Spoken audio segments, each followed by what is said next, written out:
बिस्मिल्लाहिर्रहमानिर्रहीम। मेरे social media दे मेरे तमाम मेरे दोस्तों मेरे वीरां नूं बंदा ने चीज नजर नहीं माना। और मेरे नाल एक बड़ी मशहूर मारूफ हस्ती है जनाब राय हक नवाज खरल साहब। मेरे वीर का अपना यूट्यूब चैनल भी है राय हक नवाज खरल ऑफिशियल के नाम तो।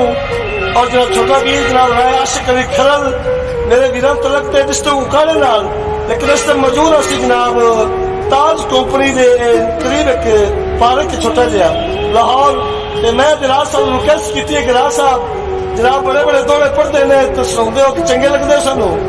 अज मेरी ख्वाहिश है कि वफा दी देरी सस्सी दे दौरे जनाब दी मैं जबान तो सुनना चाहना जनाब। मेरी ख्वाहिश है राज साहब सस्सी दे दो दौरे हो जाऊंगा।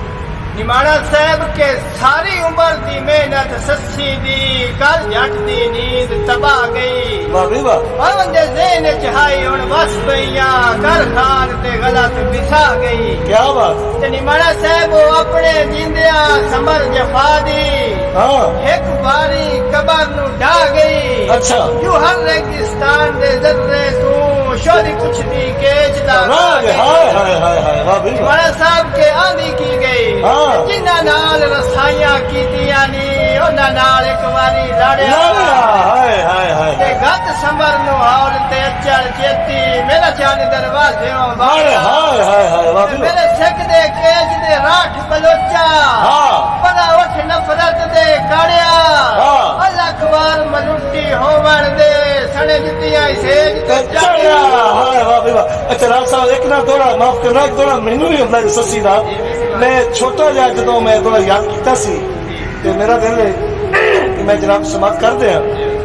राज साहब भी उन्ना उठ तके सस्सी ए जाता मैनू उठते खाम चढ़ाऊ के चपड़ाऊ उन्ना उठ तके सस्सी ए जाता मैनू उठते खाम चढ़ाऊ के चपड़ाऊ पप्पा पलड़ा गल च मारन लगे सस्सी ए जाता घुंड करवाऊ रीत निभाऊ। राज साहब ओ पेका जेवर लाहन लगे सस्सी ए जाता सवरा पवाऊ और सजाऊ। ओ फरीद शहजादी कुश्ती रही उस ए जाता अजमाऊ ता परनाऊ। जी मेहरबानी दोस्तों हाजिरी होगी। अगर मेरे वीर के दौरे अच्छे लगन ते आई लव यू करा दे। मेरे वीर के चैनल नू सब्सक्राइब भी करा दे लाइक भी करा दे और प्यारे प्यारे कमेंट भी करा दे। वसलाम जिंदगी फिर मुलाकात होसी। अल्लाह